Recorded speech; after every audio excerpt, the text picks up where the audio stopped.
Father, in Jesus' name we pray, have your way like never before. I give you glory, I give you honor. In Jesus' name we pray. Amen. Amen. Amen. Okay, we're going to start at a well-known commitment, phobia. What is a phobia? It's a fear in it. Phobia. And it's a fear? Yeah. I thought so. You didn't know that? I knew that. I'm not good at words and definitions. I don't. Okay, let's read. We're on page 76. Give her time to turn there, please. I got it. Okay. The well-known commitment phobic man is often in this category. He's the type who starts a relationship, gets close, and then disappears. As a single woman friend of mine said after one of these episodes, I'd understand it if he balled out after a fight. But on our last date, we both started sharing our fears and insecurities. Silly me, I thought that tended to bring people closer together. What actually happened to the man was just the opposite. He started trusting my friend, and his defenses began slipping. His need for being understood, known, forgiven, and comforted, as Paul talks about in 2 Corinthians 1 and 4, was showing. And he couldn't tolerate the risk that his bad self would be too bad, too noxious for my friend. So he took the only route he'd taken for years. He ran away, and that's true. That's true. Does anybody agree with that, disagree? Yes, I agree. Why do you agree with it? Because I've had it happen before. And I've done it before. You've done it before? Okay, what you mean you've done it before? Well, I guess like not, I think I've done it before where someone was getting too close in a relationship and I didn't know about relationships, so I kind of like ran off from it saying, I don't think this will work. Okay, anybody else? Well, yeah, I've had it happen to me in the past. Just ball out, they don't call you no more, they don't come around, they don't talk. No, Do you think that's real healthy? no. I don't think that's real healthy. Mm-mm. But many things causes that. Let's read. If you have this good-bad split, you may suffer from depression. Yeah, everybody had that good balance. A good person, a bad person, they usually suffer from depression. Yeah. So we want everybody to think we what? Altogether. We're good. We're not all good. Everything about every one of us is not all good. Right. That's true, Bishop. And I don't know why maybe it's the way we were raised. And you see it a lot with people, but you see a lot in our race because we're that color. Men run off for women when they get close, leave their children, leave everybody. Yeah. Okay? Come on. All good or all bad, thinking about yourself or others, anxiety or panic, broken relationships, eating disorders and substance abuse, problems, guilt, idealism, inability to tolerate badness, inability to tolerate negative feelings, inability to tolerate weakness, narcissism, perfectionism, rage and anger problems, self-image problems, and sexual addictions. Okay. Number 4, we were not allowed to mature into adults. This is very important. We were not allowed to mature into adults. I want to see what he want to say about this. Read. Our last developmental need deals with the task of taking on an adult role in life.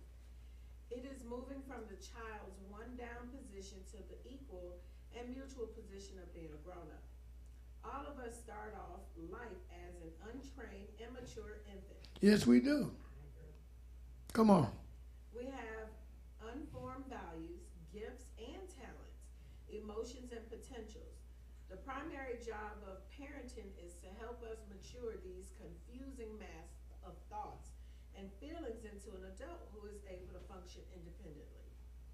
Being an adult means taking our own roles in life, developing specialties and expertise in our jobs and careers, taking on our gender and sexuality roles, coming to terms with what we believe about life, relationships, relationships, God, finances, and all the complex issues of life, how can we be sinned against in our need to become adults? Here are some ways. One-up relationships. Others who treat us as if we were children. Yeah, see, some will still be treated like we kids. And we see that. I see that a lot here too. I see it a lot here, and I'm guilty of doing that with people. But as I get older, I'm really it's frustrating to me because he brings out a good point. We're not allowed to mature as adults.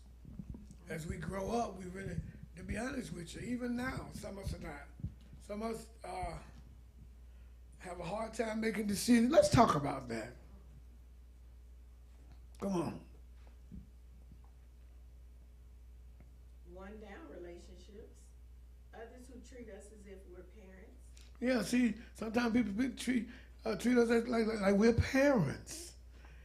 You ever seen people treat people who don't have a child like they have a child and they understand? Come on. Control. Mm-hmm. Others who need to be in charge of our lives. People want to be in charge of our lives. This is good stuff here. Come on. Criticism. Uh-huh. Others who attack when we challenge their thinking. People who attack when they challenge. Oh, bless her, Jesus. Who was that? Is you sit there? Yes, sir. Okay. Come on.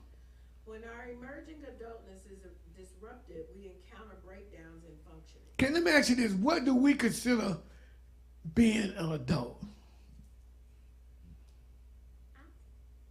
I think an adult is a responsible, productive person. If you're not... But he said that some of us have a hard time moving from that child one down position to being a mutual position of growing up.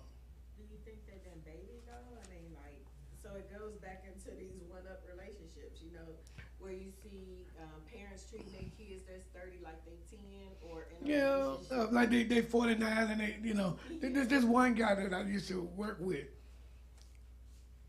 He said him and his brother was the saddest men he knew.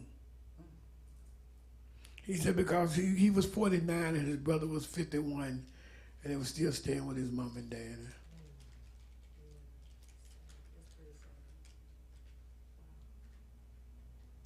That's a sad story. For health reasons and other reasons, I understand. But I just think that growing up has a lot to do with you being on your, you know, know how to make decisions. And that's hard. And sometimes we get stuck. I think men who are 65 and 60 and 65 and 70 years old, they're stuck on running women. I think they stuck where they that part they got stuck at. So therefore, the whole, you know, families y'all help me talk about this, because this is right down my alley right here.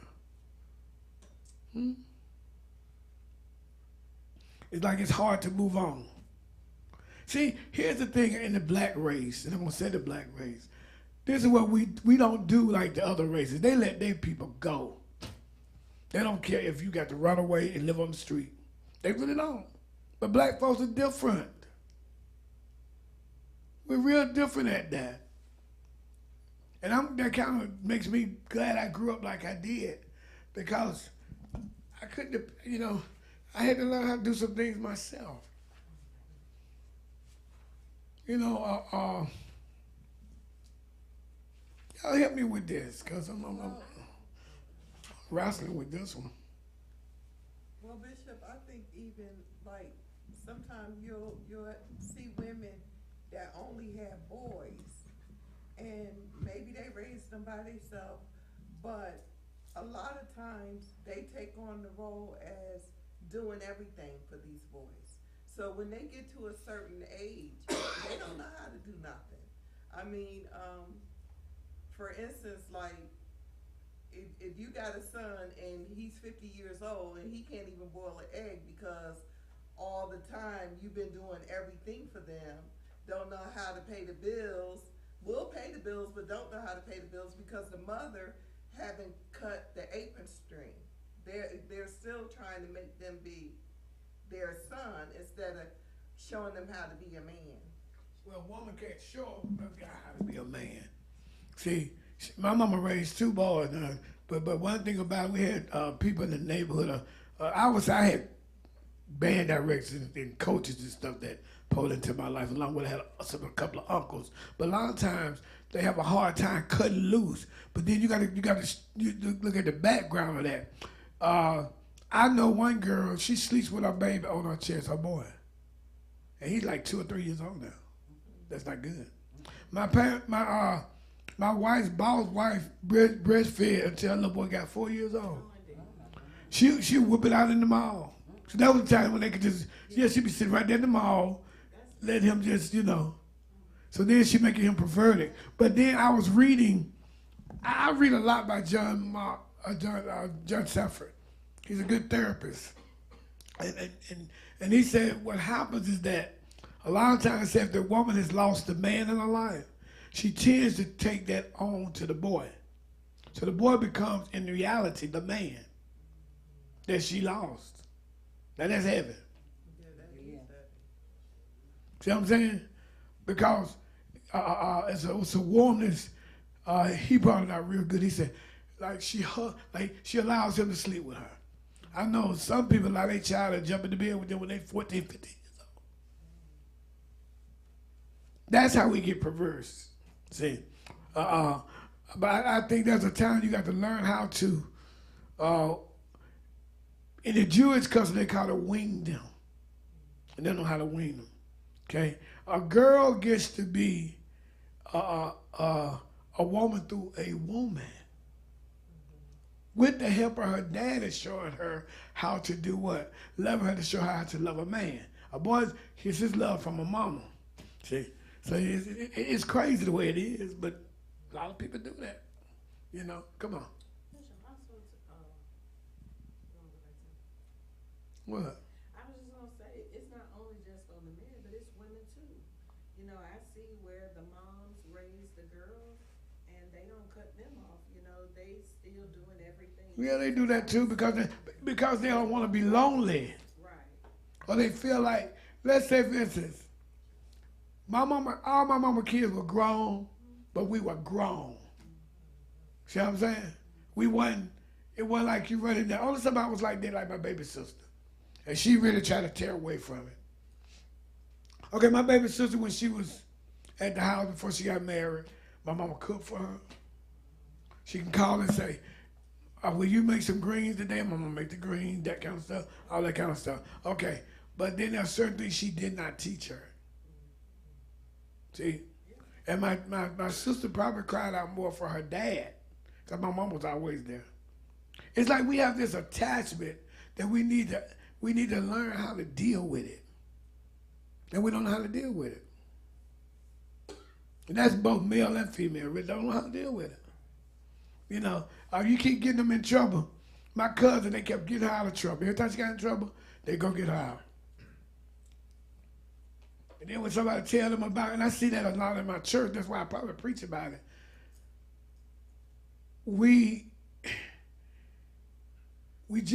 They kept justifying what she was doing.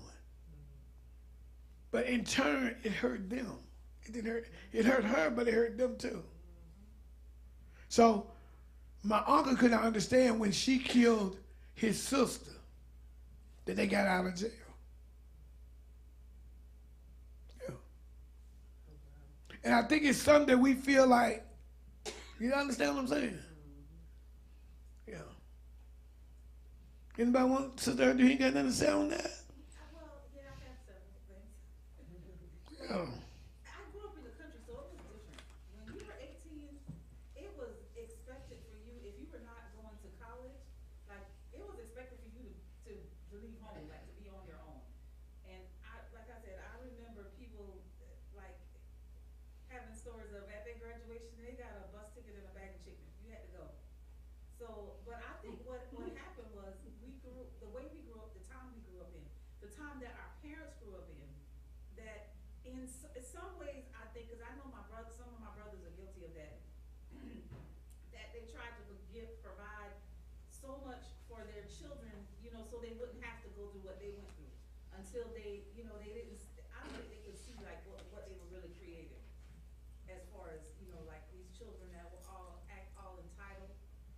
And now, you know, when my brother got older, the same daughter that he gave everything to, she was ready to throw him in a home the first minute she could. That's what they do. Yeah.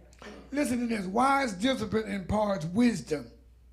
Spoiled adolescents embarrass their parents. That's Proverbs chapter 29. Wise discipline imparts wisdom, but spoiled adolescents embarrass their parents. Witness. I'm serious. Keep spoiling them. And another thing, my mother, like I had one brother that grew up with me, like my mom and dad had one son together. And my brother could cook and clean. He could do everything he could do. My brother, I don't like to bake, but I mean, he could even bake. His sons bake. Well, one of his sons bake. I don't know if the other one bakes or not, but I mean, his children, I know they go off and cook. So they learn the same thing. Mm-hmm. But we, I think it's like, I don't know. Sometimes I think that we are, our generation or our children's generation, not our children, but probably our generation or our parents' generation, try to live vicariously through the children. Yeah, So I agree with that. them what they wanted, yeah, Mhm. what they would have wanted their life to be like. okay. Let's pick it back up. When our criticism of the two, we did that. Sorry. When our emerging adultness is disrupted, we encounter breakdowns in functioning. For example, some people become compliant, obsessive, rule-bound individuals. Some react and become domineering, controlling, parental types themselves. And some become rebellious, resisting authority figures long beyond their teenage years. None of these positions solve the problem of becoming a grown-up. They are compromises in character development. Yeah, come on. How does the adult injured individual suffer from safety problems? In major ways, but the common denominator is this: they are unable to relate to safe people because safe people encourage adultness. Safe people encourage you growing up, becoming an adult. A lot of young people got this thing that I'm 25, I'm grown. You're really not. You're 25 in your body and your development, but in your mind, you still at 12. Yes, sir. This is good stuff right here. That's why I like this book. Come on. Give me 1 Corinthians 13, 17 in the NASB version. I think that's where he wrote it at. You're not hating on people because you're telling them to grow up. I'm just a firm believer. If I go to that store and pull out a gun, whether I shoot somebody or not, and I rob that place, I'm going to get arrested. I don't believe that you are responsible for it. I agree with that. Hmm? I agree with that. Well, why do we take responsibility for it? Hmm? We do. Come on. It keeps every confidence. It believes all things, hopes all things, endure all. Yeah, it believes all things, endure all things. Brother, let's lower my glasses. Glasses, though. The ones that you had was on your desk, and then the other ones was inside the tray. They looked in the tray, they're not there. They're not there neither. You be working magic, don't you? Okay, I'll talk to you later. Come on. And that's risky because we might just start acting like the adult our friends see inside us. Come on. In other words, the adult injured person is terrified of moving out of the See, they're terrified of moving out of the child's role.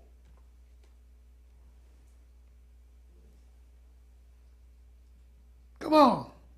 mainly because they were repressed by authority figures and fear criticism.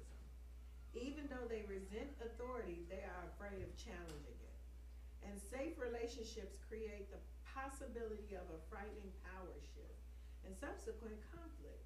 Yeah, we need a power shift. When I went off to college, I was by myself. And see, my mama didn't do what y'all do. You know, follow you to school and do all that, and you know, put your curtains up in your dorm and all that. She didn't do all that. Maybe because I was a boy, but I seen people do it for their boys. They do it worse for the boys than they do it for the girls. And there really ain't nothing wrong with that, but you didn't understand. When they, like, you know, my roommate, his mama used to sit him care boxes all the time. My mama didn't sit on care box. I got a care box and I mean now and then. When I went first went to school, me and my frat brothers dropped me off. My mama didn't go. Then when I had to go back for the spring, my mama and a friend dropped me off. But they didn't even go in the door to look at the room and then dropped me right in front of that door and told me to go home. I guess that's why I don't have no kind of, maybe I don't have no kind of heart for you know, with Portia we did different. With Stephen, we went over to the school with him and stayed all day and all that. You know, times are different, but sometimes I think we you know, Portia said to me last night, said, Dad, the whole time I was in school, I suffered too, but I wouldn't ask nobody for no money. And she did. She made it though. Again, we got, sometimes we have them too dependent. When I went to college, Bishop, my parents didn't know how I paid for it. They didn't know anything because when you were 18, you were on your own. And my brother-in-law took me because he had a car and dropped me off. My mother didn't go either. She never came to that school to visit me. That's because some of them never went to school, so they didn't know what to do.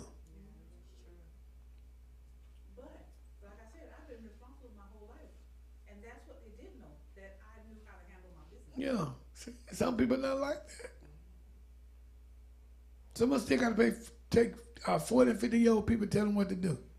Let me tell you something that's sad. We had a guy in our church, his name was Pastor Hosen, Elder Hosen.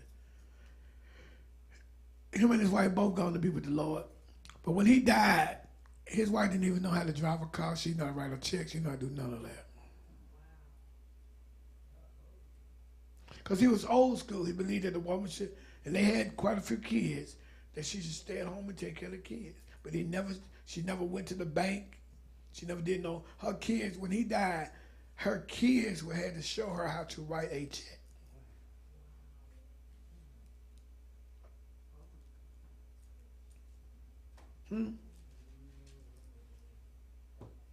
Okay, come on.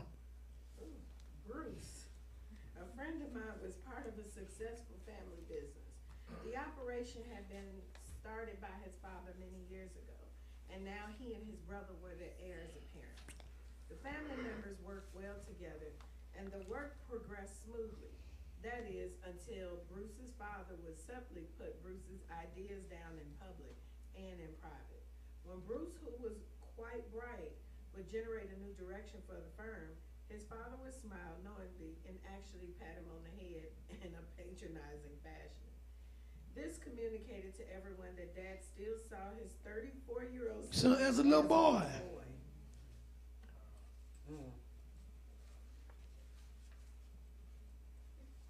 And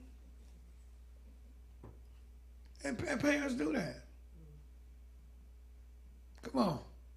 Bruce began distancing himself from his family, trying to find a way to get some respect. He developed golfing relationships with some independently minded businessmen who listened to him as a peer. For the first time in his life, Bruce began feeling like an adult. Then the roof fell in. Bruce's dad pulled in the reins and basically told him to get back in the family functions and drop his good-for-nothing friends, or he'd be cut off from the family and business both. Obviously, Bruce's dad had sensed his son had started to be a grown-up, and he wasn't about to let that happen. He wasn't going to let him have it. Sometimes we don't want him to grow up. There's a lot of people, a lot of men and women that have kids that they don't know how to, they're not grown-ups. Somebody else is raising their kids.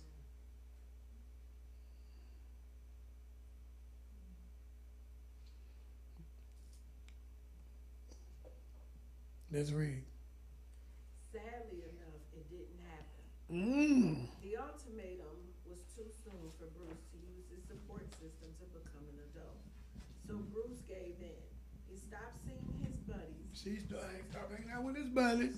stopped bringing up new ideas, Mm-hmm. and stopped attempting to be a man. He's had bouts of depression since then, but he has been reluctant to get help. Bruce's conflicts in becoming an adult kept him from safety. He was only able to relate to people who treated him Like a little boy.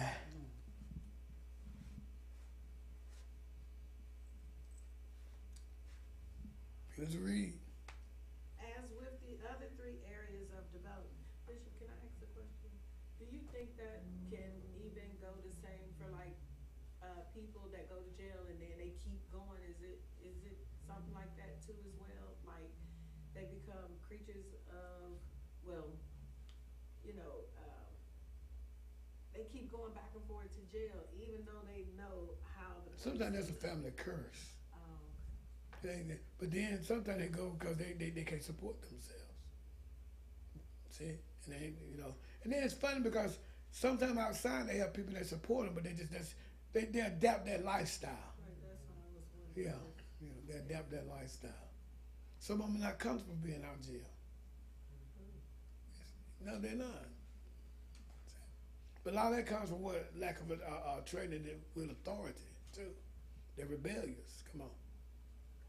As with the other three areas of development, authority problems can cause a whole host of symptoms, such as anxiety, black and white thinking, competitiveness, compulsive behaviors, sexual addiction. And some people have sexual addiction.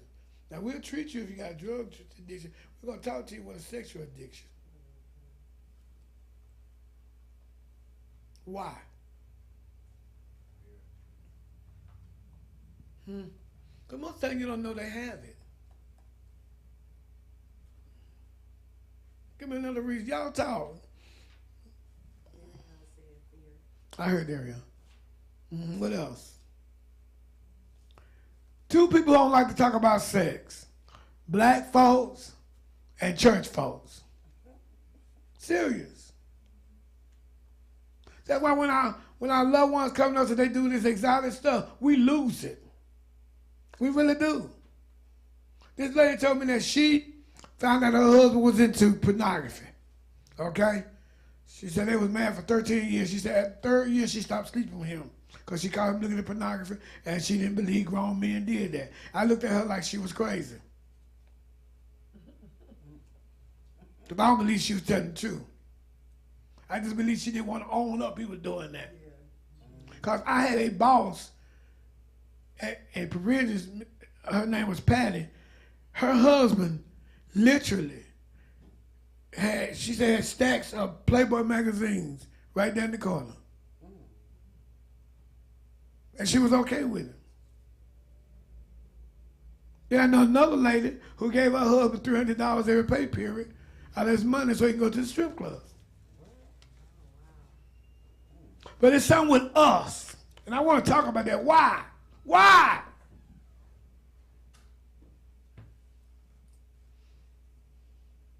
I don't know. My guess is because... See, y'all quiet now. Come on. Is it because maybe like they struggling too and they don't want you to know? No. So is it like... Have you ever went and tried to get some... Anybody ever tried to get some of those people some help? They have sexual addictions. Anybody. But if they was acting crazy, you go get them some help, wouldn't you? Yes, you would. If they was alcoholics, if they weren't, you go get them some help. But we'll never talk about stuff like that. And the church bypassing. The church has really just got to the point where they address it and talk about it. I got a friend, I probably will see him this weekend. He stopped, his son, they was in a holiness church. Okay? They were in one of them real holiness church that they still wear the buns and the stuff. And he found out his son came out and said he was gay. So he told the pastor to put him out the church. Then him and his wife threw him out the house. They said the boy in Florida now, so he don't even speak to him. But I guarantee you, if something happened, that boy will have to take care of it. How much you want to bet? I put money on that. Because we never learn how to handle things. You know your mate mess around, but you'd rather excuse it. One lady told me that she was glad to know that her husband messed around with women. So now she know he was straight up. She pitiful. Yeah, that's crazy. Huh? That's crazy. When you were asking why don't we address it, is it because sexual sin? Well, I consider sexual sin like not just fornicating and adultery, but like homosexuality and things like that. Is it because it's shameful? To me, adultery is shameful. Well, I mean, You are my mate, and you going out laying with everybody. I'm sorry. I just meant, All of it's shameful. yeah, I think it's a level. We just ain't never learned how to talk about stuff. Galatians chapter 4, let's say she said that. There are 4 sins of the flesh. There. And then the other ones are spiritual. We don't know how to talk about stuff. You could have told me I was alcoholic, but you could not tell me I was alcoholic. I wouldn't talk to you about it either. And I would drink like a fish drink water. Go to bed, get up, take a nap, get up, drink, yeah, Yeah, but you couldn't tell me. It took the Lord to really what? Deal with me. I had to want to let go of it. And then nobody ever taught. That's why I have a hard time sometimes, I guess, because of the kind of person I am. I have a strong will. And I believe even if you go to a rehab, you have to have a strong will. Because I've seen people we put my cousin in rehab for drugs. My wife and I was helping to pay for her to be there. And she was down there getting drugs. The very drug they was giving her was the same drug she was getting high on. But she didn't have a strong mindset. People have to have a strong mindset to change anything.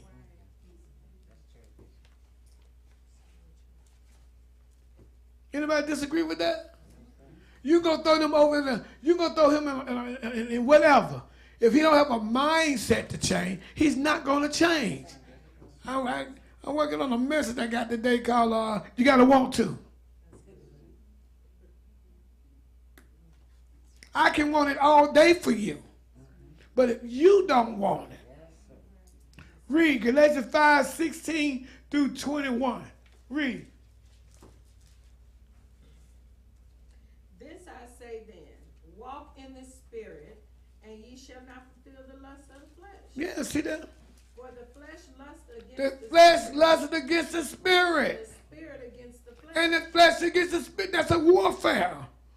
Come on, And these are contrary the one to the other, come on. so that ye cannot do the things that ye would. Yeah, But if ye be led of the Spirit, ye are not under the law. yes.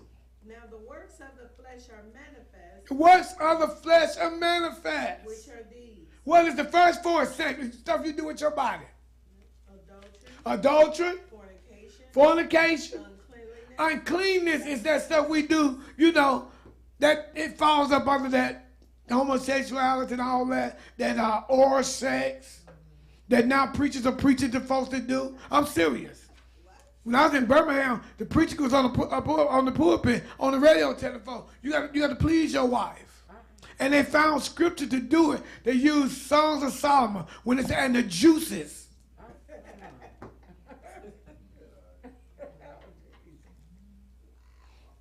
There was the girl that babysitted Portia, she had a little girl come there, and she was cleaning a book bag out, and she found all these little sexual cartoon pages. And so now the lady was holiness, straight out holy. So she said she kept saying, girl, we need to get together and watch some movies, have a movie, get together and watch movies. She said she never paid no attention until she cleaned the book bag out. Now she was speaking in tongues, long skirt, judged that girl for wearing pants, said she wasn't saved. but they were swinging.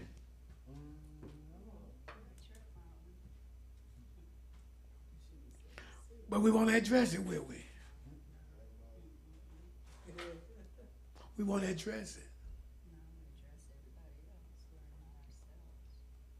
Uncleanness. What's that next one?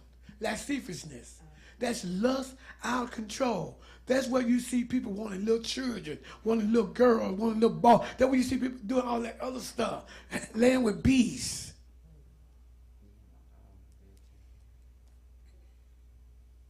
Huh? But the church won't address it. I just want to know why.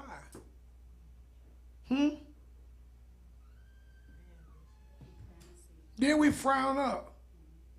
Okay, I am a son of God. Relationship with God is number one. Relationship is binding. Okay? Now, if I go out and run over folks, get arrested, I'm still a son of God. That never changed. What happens when I sin? I break fellowship. But we'll talk about that later. Let's go back to the book. Yeah, a lot of people get stuck. I guess that's why I like my pastor so much. I can just open up and just talk. You know. If you have questions about stuff, you talk about it. And I guess that's why a lot of people say, well, Bishop don't believe in therapy. It's not I don't believe in therapy. Did I just not go over a situation that I'm dealing with right now, Darian? Right there in that book. That's therapy. And Dr. Henry Cloud don't even know me.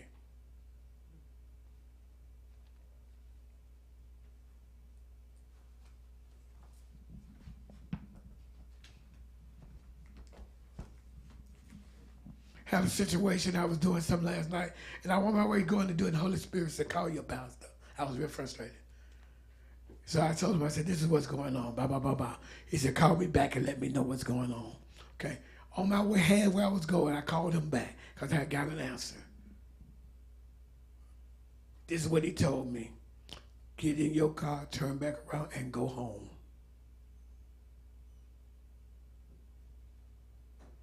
Because all you need to know is they was all right. Now I'm going to pay somebody money to tell me that.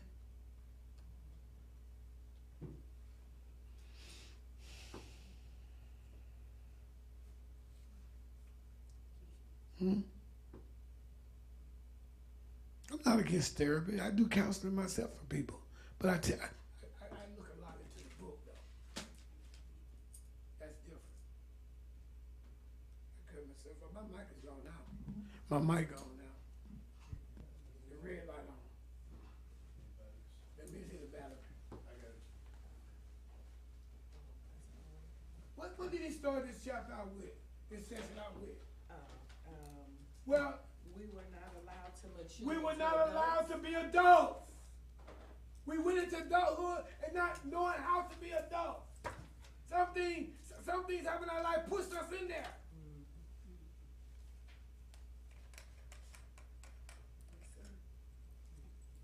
And I agree with that. So we got stuck.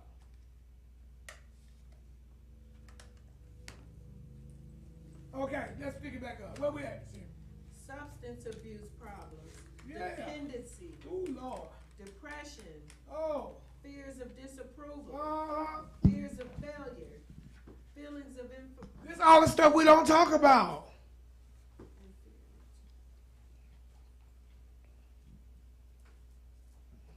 We have needs for approval. Come on.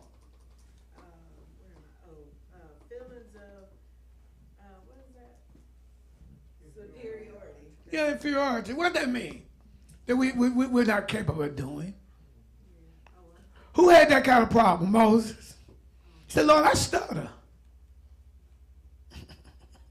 I don't know how to talk. Now, this is what we don't see when we read the Bible. God knew Moses stuttered. He had already worked that thing out, didn't he? He said, go meet your brother Aaron, who's going to do the talking for you. Now, here's our pride. I don't need nobody doing no talking for me. But you can't say that. So I'm going to let him talk for you. I can't send you to Pharaoh and you studying.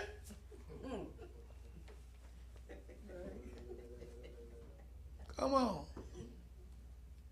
Guilt, Uh-huh. hatred of authority. Ooh, we hate authority. We don't like nobody telling us nothing. That's young and old. Y'all said to young people. I wrote a scripture down. I got these scriptures out of the Message Bible. Leadership gains authority and respect. I can't see mine. When the voiceless, when the people that speak up embarrass and have poor, I get it. I'll write it out. I can't understand that. Wise discipline imparts wisdom. Spoiled adolescents embarrass their parents. We can pray about it all day, get counseling about it all day. That's the book. Can I give you an example? Absalom. The Bible says Absalom was a spoiled child. Funny? Then his brother, after him, was spoiled. Adonijah. How did Absalom die?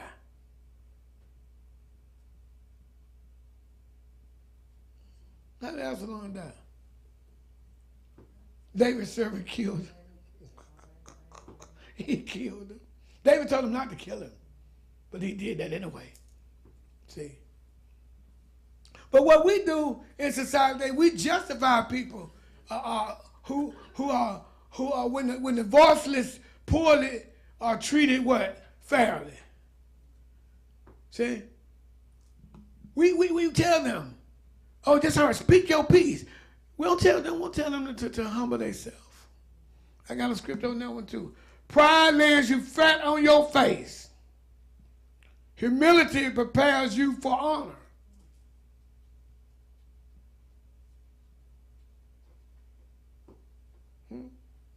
Okay.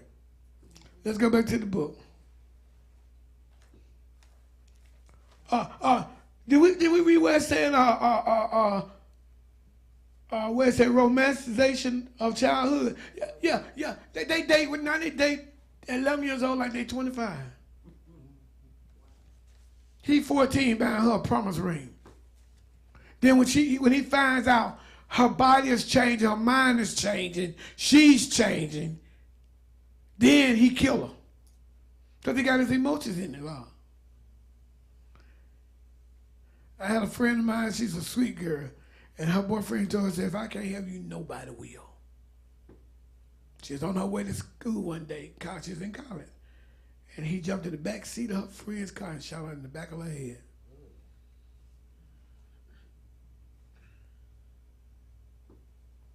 If you got to love me like that, don't love me.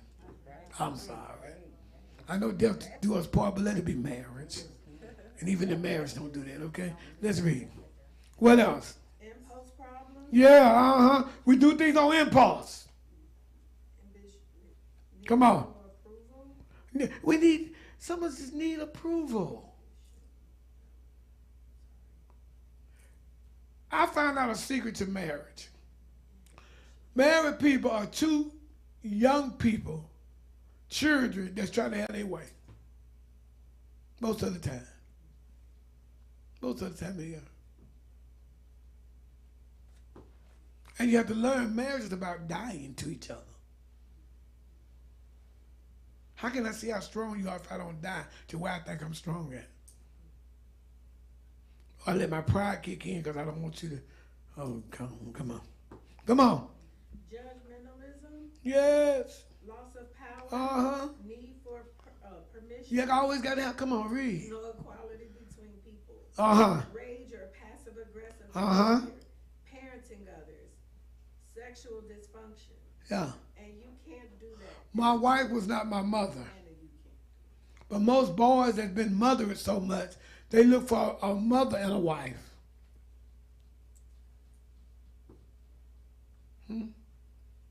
Look for a mother.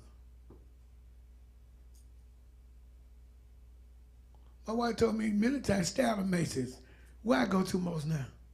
Okay. Because that's something I chose to do. I didn't do it to violate her. That's something I like to do. So like she liked to wear ponytails. See? The two grow to be one. As you get older, sometimes you'll think like the other person. But then you grow to that. That's why a lot of young people don't get there. Okay, sin in the world, come on. Now that we've seen how we lose safety from both our own sin and that of others, let's broaden our horizons a bit. Let's look at a fallen system that destroys safety. Come on. Have you ever channel surfed through the news on TV and been struck by a world scene of horror and catastrophic loss? You see worldwide problems, another famine in Africa, children orphaned in a senseless war, random acts of violence, and the devastation brought by earthquakes, hurricanes, and volcanoes. Many of the problems we have now are the direct result of our other sins. Yeah. But there are also grave problems for which we really can't point the finger. There is no specific perpetrator. It's simply the fact that we now live in a world that also suffers the effects of the fall. Yeah, see, everything's happening now is the effects of the fall. You can pray like, you can fast till your tongue come out your mouth. A lot of this is caused by what happened at the beginning. And as we go on, it gets worse.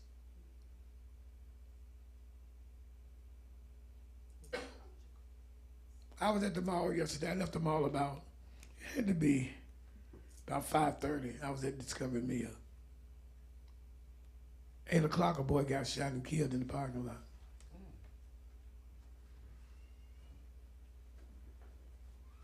Little 17-year-old boy from Jefferson County. That's up there going to our commerce.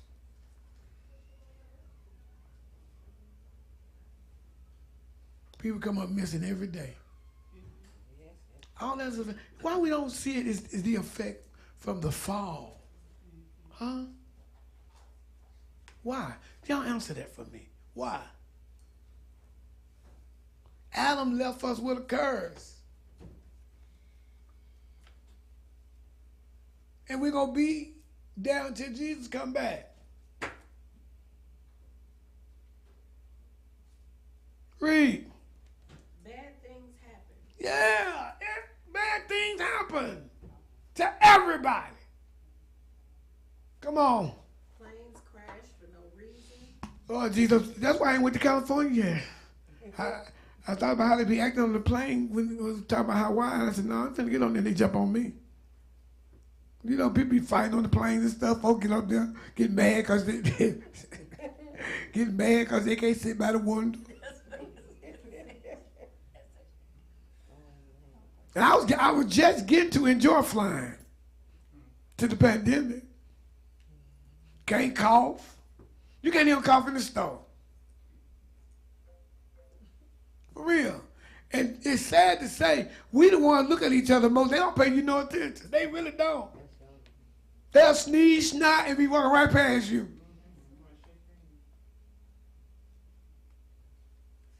As soon as it's all us in there, and Kelly said, I shoot.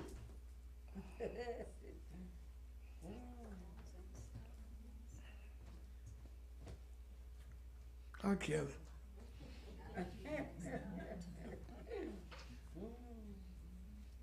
I've had allergies for a long time.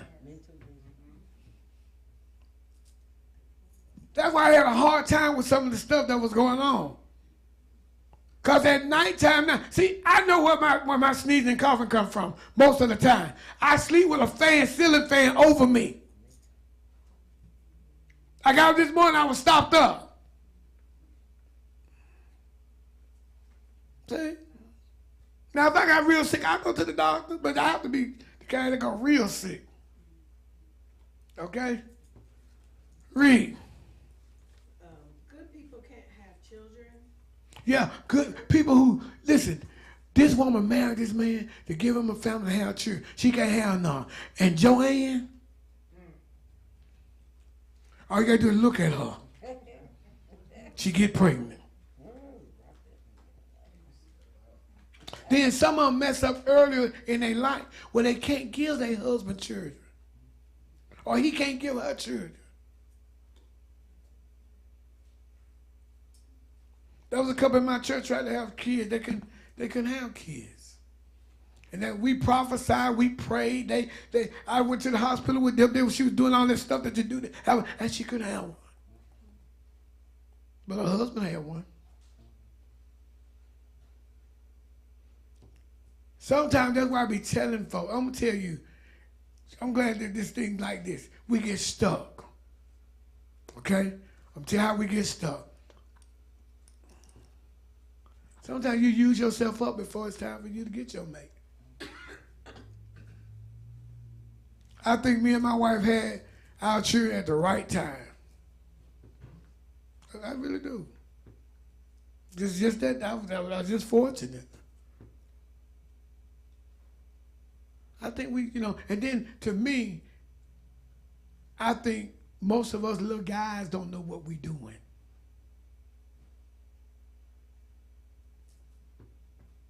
We got with the boys on the football team, talked about what we can do, find out what we can do, and do it. And then we don't know. Y'all bodies are special. Let's read. I ain't gonna do no sexual class, so don't get nervous. Where we at? Things happen.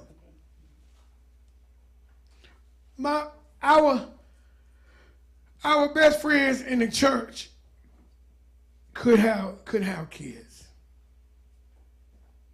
She could get pregnant, but she'll do something and lose them. She lost 6 babies. So at that point right there, the pastor encouraged her, adopt. She got 3 beautiful grown kids now that she raised. And love them and they look so much like them, it's scary.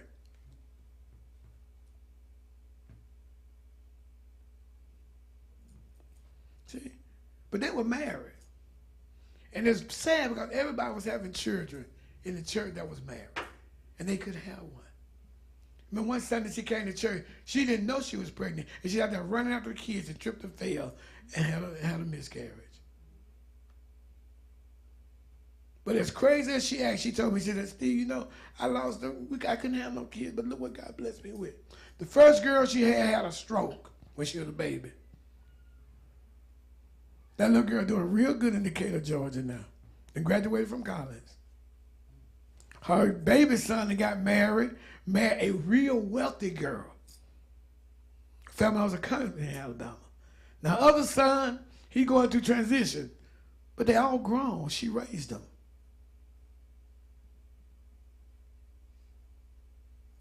Let's read. Earthquakes, tornadoes. Oh, Lord. Take life and love away. People that worked hard for these places, and a fire or a tornado comes in and take everything away in one scoop. And you can't do nothing about it. Look at all those people in Florida that lost their place. Got to rebuild.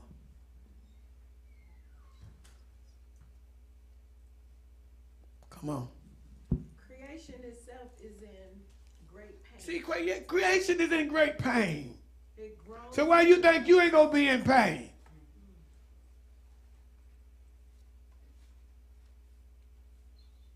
Any questions before I close this?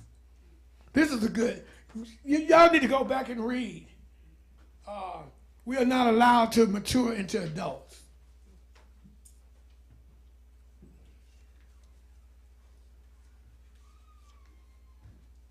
God, I asked God today to speak to me about it, and there He gonna speak it to me.